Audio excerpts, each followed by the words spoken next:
Menteri Lingkungan Hidup dan Kehutanan Siti Nurbaya meresmikan Persemaian Liang Anggang di Kalimantan Selatan.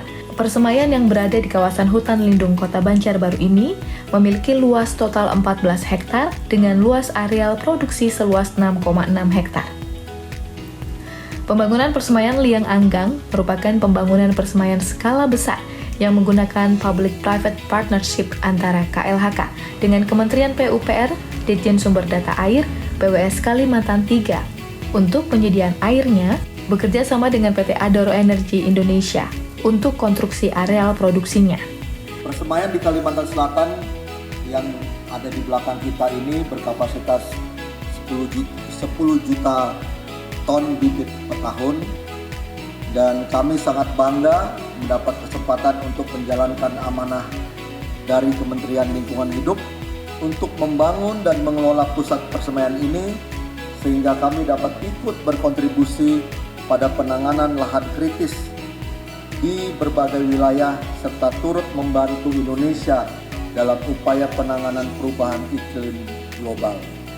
Hal ini juga tentunya sejalan dengan arahan Bapak Presiden Joko Widodo untuk membangun fasilitas persemaian dengan skala besar pada setiap provinsi. Tentunya guna mendukung pemulihan ekosistem melalui rehabilitasi hutan dan lahan, termasuk reklamasi area lahan bekas tambang. Kolaborasi juga dilakukan dengan Dinas Kehutanan Provinsi Kalimantan Selatan, mulai dari proses perencanaan, distribusi, hingga monitoring bibitnya. Persemaian Liang Anggang mempunyai kapasitas produksi 10 juta batang per tahun dengan jenis bibit kayu-kayuan, HHBK, endemik, dan estetik.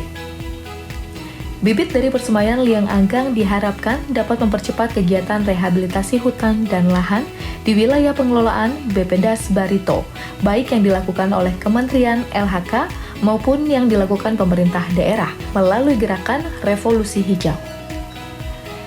Kementerian LHK mendorong semua pihak untuk berkolaborasi dalam percepatan pemulihan lingkungan, termasuk upaya peningkatan tutupan hutan dan lahan atau reforestasi.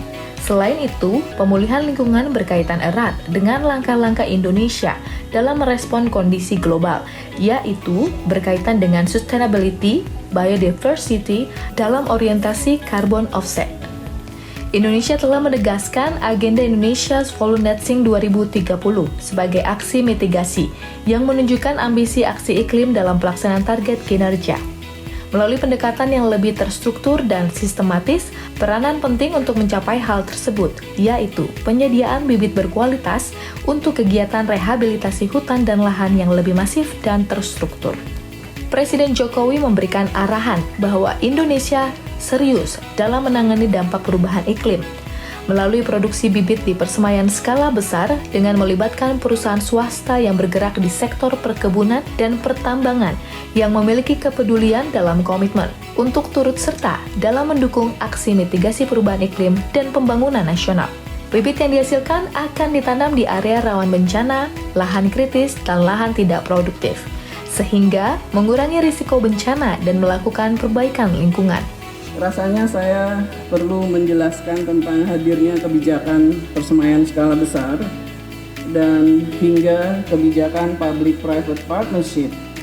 Dan ini saya kira tidak terlepas dari latar belakang Bapak Presiden Jokowi yang seorang forester dan juga seorang business leaders dalam dunia usaha perhutanan.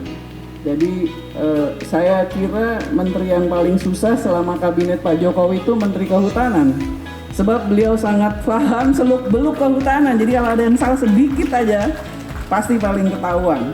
Oleh karena itu kita bersyukur bahwa dengan latar belakang itu lahir beberapa kebijakan yang sangat positif yang diantaranya bisa kita saksikan. Saya ingat pada bulan November 2014 dalam acara namanya Hari Menanam Pohon Indonesia, Bu Dijen ingat ya, di Wonogiri itu dilakukan penanaman. Lalu beliau bertanya pada saya, Bu Nur masih pakai tagline menanam 1 miliar pohon? Saya bilang iya Pak, karena agendanya memang seperti itu dan itu sudah belasan tahun. Terus beliau tanya, yakin bahwa yang ditanam 1 miliar itu jadi pohon dan tahu luasnya berapa? Nah, terus akhirnya intinya bahwa yang paling penting adalah berapa luasan yang dihasilkan dari penanaman itu. Oleh karena itu beliau mengatakan bahwa segala penanaman itu harus dimulai dari pembibitan. Sekarang KLHK punya berapa pembibitan? Kita bilang ada 54 ya Bu Dijen. Namanya persemaian permanen, ada di tiap provinsi.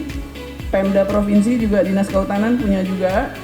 Persemaian desa ada juga. Persemaian apa istilahnya namanya itu, kebun bibit rakyat juga ada juga.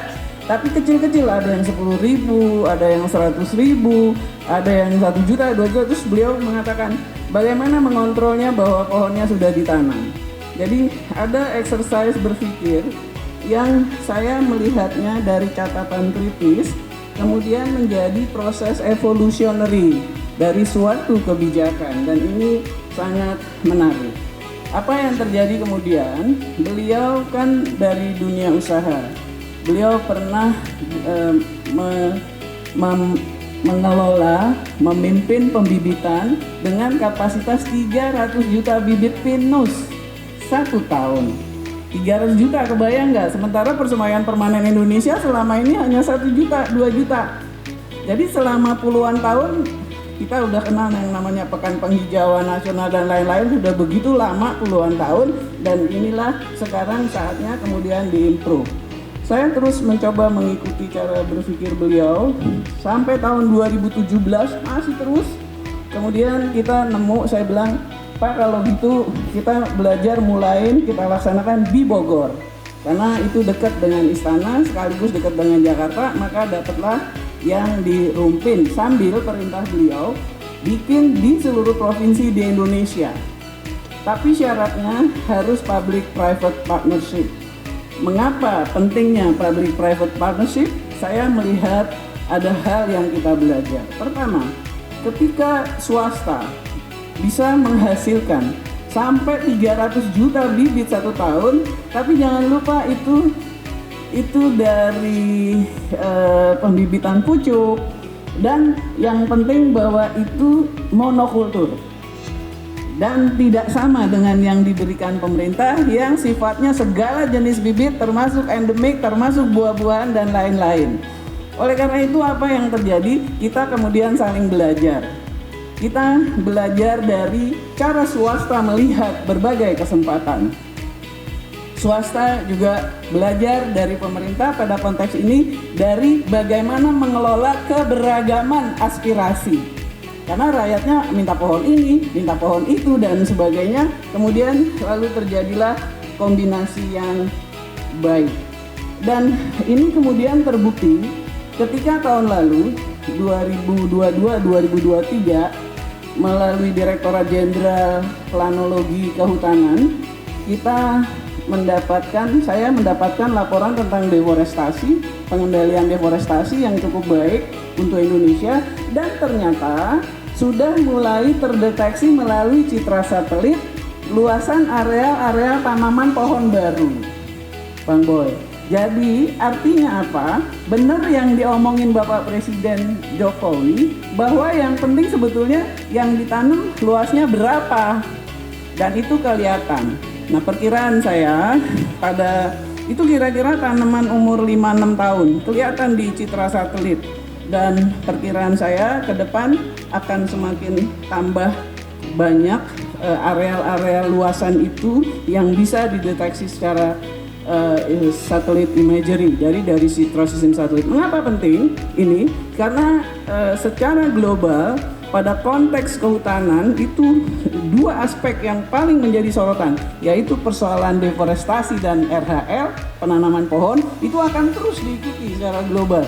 Satelit resolusi tingginya juga mereka punya juga, jadi terus diikuti, dan Indonesia termasuk yang harus kokoh di dalam menangani deforestasi itu. Kita bersyukur dan tepuk tangan untuk semua yang sudah bekerja untuk penurunan deforestasi Indonesia.